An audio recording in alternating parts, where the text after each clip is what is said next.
Danes smo v Kopru. V okviru projekta Soočimo se z diskriminacijo izvajamo izobraževanja za javne uslužbence. Izobraževanja potekajo v dveh delih. Najprej udeleženke in udeležence povabimo v spletno učilnico.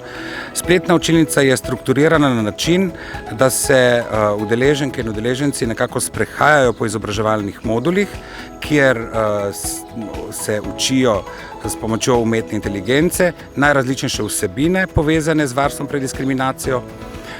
Vsak modul se konča s kvizom. Danes so udeleženci našega izobraževanja prišli na delavnico v živo, v kateri smo ponovili vse, kar so se naučili v spletnem izobraževanju, potem pa smo to znanje uporabili tudi v praksi.